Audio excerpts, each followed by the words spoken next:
Audio Jungle. ಓಂ ಶ್ರೀ ಬೀರಲಿಂಗೇಶ್ವರಾಯ ನಮಃ. ನಮಸ್ಕಾರ ಭಕ್ತರೇ. ಇಂದು ಹಾವೇರಿ ಜಿಲ್ಲೆಯ ರಾಣೆಬೆನ್ನೂರು ತಾಲೂಕಿನ ಸುಕ್ಷೇತ್ರ ಮೆಡ್ಲೇರಿಯಲ್ಲಿ ಭಕ್ತಿ ಸಂಪ್ರದಾಯ ಮತ್ತು ಕುಟುಂಬದ ಬಾಂಧವ್ಯವನ್ನು ಸಾರುವ ಅಪರೂಪದ ಆಚರಣೆಯೊಂದು ಭಕ್ತರ ಮನಸೂರೆಗೊಂಡಿತು. ಪ್ರತಿ ವರ್ಷದಂತೆ ಈ ವರ್ಷವೂ ಪಂಚಮಿ ಹಬ್ಬದ ಪ್ರಯುಕ್ತ ಶ್ರೀ ಬೀರಲಿಂಗೇಶ್ವರ ಸ್ವಾಮಿ ಅಂದರೆ ಶ್ರೀ ಕರಿಯಪ್ಪ ಸ್ವಾಮಿ ಹಾಗೂ ಶ್ರೀ ದಿಳ್ಳೆಪ್ಪ ಸ್ವಾಮಿಯ ಧರ್ಮಪತ್ನಿಯರಾದ ಶ್ರೀ ಕಾಮವ್ವ ದೇವಿ ಮತ್ತು ಶ್ರೀ ಪಪಾತಿಮಾ ದೇವಿಯರನ್ನು ತವರು ಮನೆಗೆ ಆಹ್ವಾನಿಸುವ ಸಂಪ್ರದಾಯವು ಭಕ್ತಿಭಾವದಿಂದ ನೆರವೇರಿತು. ದೇವಿಯರ ತವರು ಮನೆಯವರಾದ ಗುರಿಕಾರ ವಂಶಸ್ಥರು ಸಂಪ್ರದಾಯಬದ್ಧವಾಗಿ ಹೂವುಗಳಿಂದ ಅಲಂಕರಿಸಿದ ಬುತ್ತಿಯನ್ನು ಹೊತ್ತು ಶ್ರೀ ಸ್ವಾಮಿಯ ಸನ್ನಿಧಿಗೆ ಆಗಮಿಸಿದರು.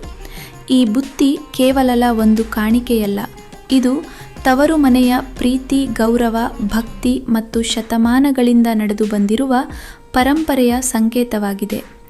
ಗಂಡನ ಮನೆಯವರಾದ ಶ್ರೀ ಬೀರಲಿಂಗೇಶ್ವರ ಸ್ವಾಮಿಯ ಪೂಜಾರ ವಂಶಸ್ಥರು ಗುರಿಕಾರ ಬಂಧುಗಳನ್ನು ಆತ್ಮೀಯವಾಗಿ ಸ್ವಾಗತಿಸಿ ಸಂಪ್ರದಾಯದಂತೆ ಆತಿಥ್ಯ ನೀಡಿ ಗೌರವಿಸಿದರು. ನಾಳೆಯಿಂದ ಶ್ರೀ ಕಾಮವ್ವ ದೇವಿ ಹಾಗೂ ಶ್ರೀ ಪಾತಿಮಾ ದೇವಿಯರು ತಮ್ಮ ತವರು ಮನೆಯಾದ ಗುರಿಕಾರ ಬಂಧುಗಳ ಮನೆಗೆ ತೆರಳಲಿದ್ದಾರೆ. ಅಲ್ಲಿ ಸುಮಾರು 15 ದಿನಗಳ ಕಾಲ ಅತ್ಯಂತ ನೇಮ, ನಿಷ್ಠೆ ಮತ್ತು ಭಕ್ತಿಯಿಂದ ವಿಶೇಷ ಪೂಜೆಗಳು ನಡೆಯಲಿವೆ. ನಂತರ ಪಂಚಮಿ ಜಾತ್ರಾ ಮಹೋತ್ಸವದ ಮೊದಲನೇ ಹೊಳೆ ಪೂಜೆ ಮುಗಿದ ಬಳಿಕ ಪೂಜಾರ ವಂಶಸ್ಥರು ದೇವಿಯರ ತವರು ಮನೆಗೆ ತೆರಳಿ ಅವರ ಆತಿಥ್ಯವನ್ನು ಸ್ವೀಕರಿಸಿ ಶ್ರೀ ಕಾಮವ್ವ ದೇವಿ ಮತ್ತು ಶ್ರೀ ಪಾತಿಮಾ ದೇವಿಯರನ್ನು ಸಂಪ್ರದಾಯಬದ್ಧವಾಗಿ ಹೊರಗುಡಿಗೆ ಕರೆದುಕೊಂಡು ಬರುತ್ತಾರೆ.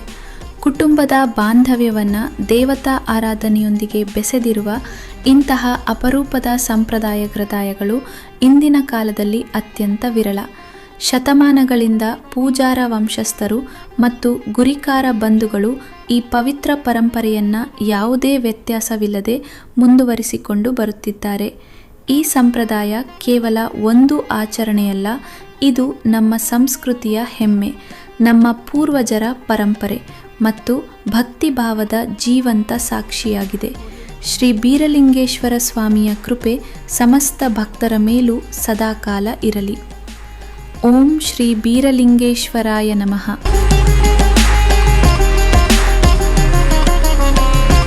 Audio Jungle.